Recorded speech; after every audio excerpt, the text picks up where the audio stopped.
Hey all, I hope you're doing well today. So with it now being December, that means games are winding down. And we don't have much to look forward to until next year. But there's always the Game Awards that kind of gets me excited each year for new games. You know, not always do the Game Awards show me something that I really like, but occasionally they do. And that's why I look forward to watching them each year. I don't really care that much who wins. Sometimes I do root for games to not win, such as Tears of the Kingdom, because I don't want a DLC to win Game of the Year. Ooh, that's a hot take. Why is Shadow of the Erdtree in the Game of the Year nominee? But since I just threw that out, let me just be clear. Shadow of the Erdtree is my Game of the Year. I thought it was awesome. I played through it twice, and I really liked it. In fact, I think the bosses were a huge step up from the base game. Bale is definitely my favorite boss in that DLC. Bale was really well done. And I know that Fromsoftware reworked the final DLC boss, so maybe it's really good now too.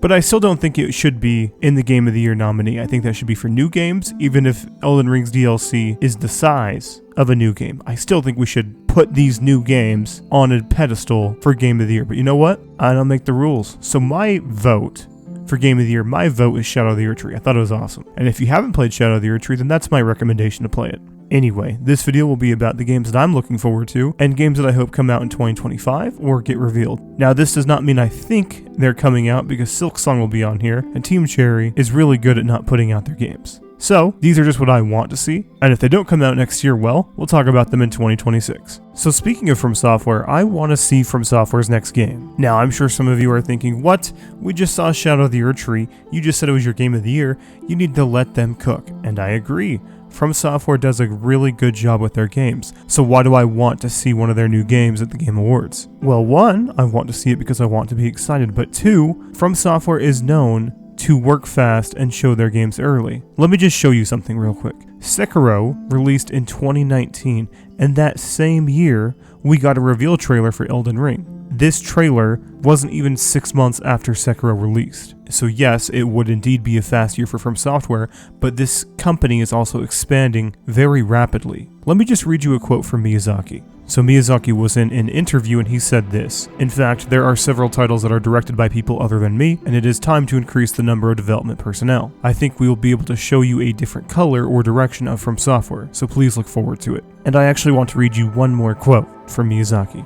He was asked, "How much do you look at titles directed by other people?" And he said, "It's different if you consult with me, but as the president, I only check the minimum amount of information and try not to look at them too much. Since I'm essentially a director, when I touch a title that is in development, I end up thinking about it and wanting to say something. But in that case, I'm not the director, I'm not the main vision, and I cannot take responsibility until the end. So I feel that any unnecessary interference would be a negative for the game and the project." Now, I think this is the most respectable way Miyazaki can go about handling other projects. More or less what he's saying is that if you don't go to him and consult with him about what to do with the game, he will try and let that game be the other director's vision, and I think that is the most respectable way someone can go about it. You know, if I was working at Fromsoftware and I was the director of a completely different game that Miyazaki almost had no say in, I would almost feel obligated to take his advice if he gave it because he's been so successful. But if he leaves his opinion to himself, he will let that game succeed or fail by itself. And while that may be more risky, this is how you get more creative art, in my opinion.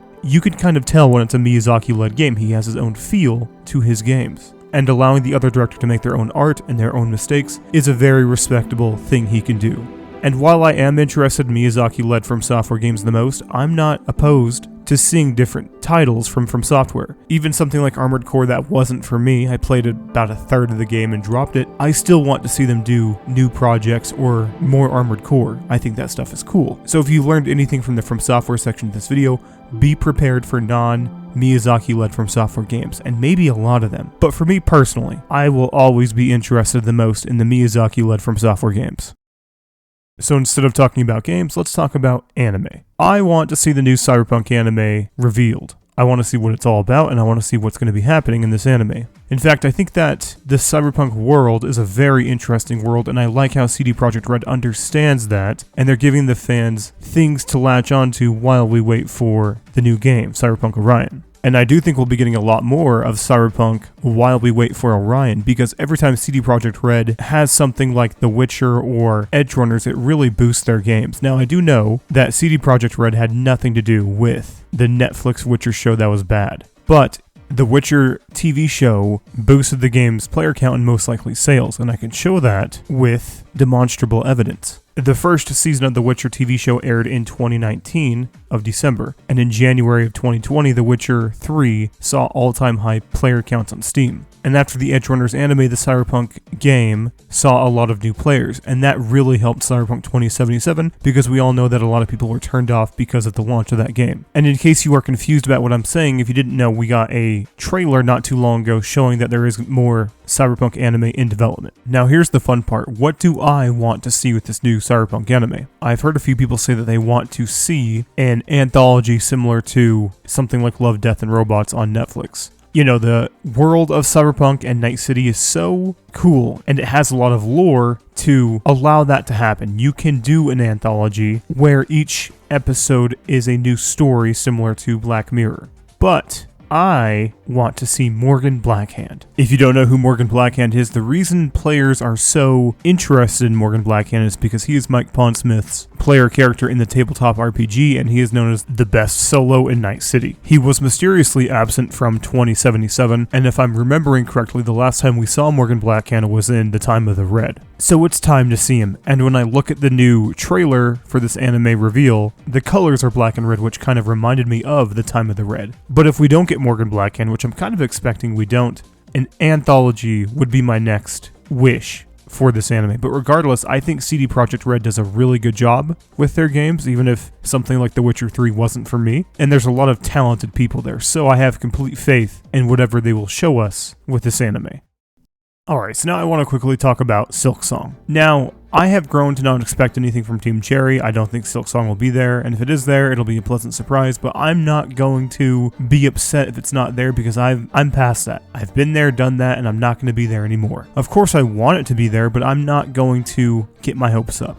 But I do want to say two things. One, like most of you, I wish Team Cherry would just communicate with us and say that Silksong isn't going to be at this next show. In fact, it's gotten so bad that Jeff Keighley had to announce that Silksong was not going to be at Summer Games Fest, and that's clearly not something he should have to do. There are some very loud Hollow Knight Silksong fans that will just spam the chat and be as annoying as possible, asking where's Silksong, and that's probably why he had to do it, honestly. And again, it's not something he should have to do. I guess Team Cherry doesn't have to communicate either, but with the state of their game and people questioning where it is, a little bit of communication would go a long way for me at least. I also need to be clear that this is not me complaining that Silksong has taken this long. I would rather them take their time and make something that they're proud of than push it out too early. We all understand when a game gets pushed out too early and it's usually a disaster. Team Cherry having all the time they need allows them to publish a game when it's ready and it will be something that they are proud of. So if you are getting fed up with Team Cherry not communicating, I can understand your frustration. But just know that when Silksong does release, it will most likely be under the circumstances that Team Cherry said it's done, and they're proud of what they made. We've all seen a game that was clearly pushed out too early and it had a lot of good ideas on the table, but it could have used a couple of extra years to really let those ideas flourish. And if Team Cherry is doing what I think they're doing and they're just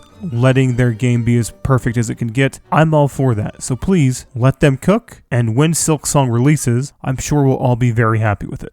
So I just want to say that I am a Liza P. Glazer. I think that Liza P. is almost as good as Fromsoftware's games, and I would put Liza P. above some of their games such as Dark Souls 1, Dark Souls 2, and Demon Souls. I think Liza P. is amazing. I think the weapon system is really, really genius, and I'm excited to see what their next games will be. And if you have been keeping up to date with Liza P, we can all say pretty confidently that the DLC will be coming out next year. They have released a few images showcasing some concept art of the DLC, and they've also released an original soundtrack that will be in the DLC itself. There's not a whole lot we know about the DLC, but it's most likely going to be just more content for the fans while they make their sequel to the game. Alright, so now I want to talk about Joshua Sawyer. Now, if you don't know who Josh Sawyer is, I'll tell you all about him, but I want to see what he's cooking. I want to see what he's making because I think he's really a genius. So Josh Sawyer works at Obsidian, and his newest game actually is Pentiment. And even though Pentiment is a rather niche game that not everyone will play, I thought it was really awesome. In the 3 acts that are in the game, I was always surprised at what new things were being thrown at me because I was not expecting them by any stretch of the imagination. It was one of those rare games that I bought just because Josh Sawyer's name was attached to it, and I left absolutely flabbergasted. I was surprised at how much I really liked Pentiment. But if you haven't played Pentiment, then let me tell you about his best game. Oh, it's Fallout New Vegas. Now, let me just tell you a few facts that we all know. We all know that Fallout New Vegas is the best Fallout. We all know that Bethesda hasn't done a good Fallout game since Fallout 3. And we all know that Fallout would be better in the hands of Josh Sawyer, because Fallout New Vegas is simply one of the best games ever made. That's all common knowledge. We get that. And with how popular Fallout is now because of the TV show, if Microsoft just grows a brain and kind of hands that off to Josh Sawyer again, I'd be all for it. I'd buy it on day one. But I don't think that's the case, and I think Josh Sawyer is working on something different, and I'm still okay with that. I still want to see what he's making. But I wouldn't get your hopes up too much because this is the least likely to be shown at the Game Awards. Obsidian is releasing Avowed next year, and while I think it looks okay, it's probably not something that's going to be for me. But who knows, maybe I'll really like it. But my main interest with Obsidian is whatever Josh Sawyer does next. So hopefully, it will be something that is tailor-made for my tastes. And lastly, I want to talk about God of War. Now, I'm a huge God of War fan. Now, something you should know is that I'm an old God of War fan, and I have a nostalgic attachment to the old God of War games. And throughout the many years, I've heard it time and time and again. A God of War 1, 2, and 3 remake is going to happen. They're going to remaster God of War 1, 2, and the PS handheld games. And it never happens. It never does, because Sony doesn't care about the old God of War games. It's quite frankly unacceptable that God of War is one of their most popular franchises, and they make it so hard to play their old games. I had to buy a $180 PlayStation Plus subscription just to play God of War 1 and 2 at 720p with a little bit of delay because it's through the cloud. It is not an acceptable way to play the old games. And I'm all for a remaster. I want God of War 1, 2, and the handheld games to be remastered, not remade. I have complete faith that Santa Monica will do the old God of War games justice. They'll do them well. But I don't know if Sony will hold themselves back and somehow ruin the old God of War games. I want God of War 1, 2, and the handheld games to be ruthless and bloody like they originally were if they were to be remade. I don't want the original vision to be drastically changed, so that's why I'm just for a remaster. Keep the old Kratos voice, keep the old graphics, and just remaster it like it should have been done a decade ago. And let it be. That's all you gotta do and I'll be happy. What's really going to happen though with God of War at the Game Awards is it's going to be for the Amazon TV show that has a lot of video games in it. For example, Armored Core is going to have an episode in that TV show, and of course, Concord is going to have a TV show, because why would Concord not have a TV show? And God of War is probably going to be on that TV show as well, because it's so popular.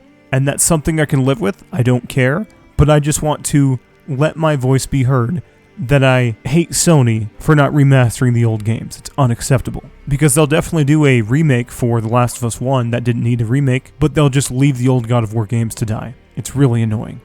But that's about it. Let me know what you're excited about, and I will let you know when none of these games are at the Game Awards, because that would just be my luck, wouldn't it? Thank you for watching, and have a good day.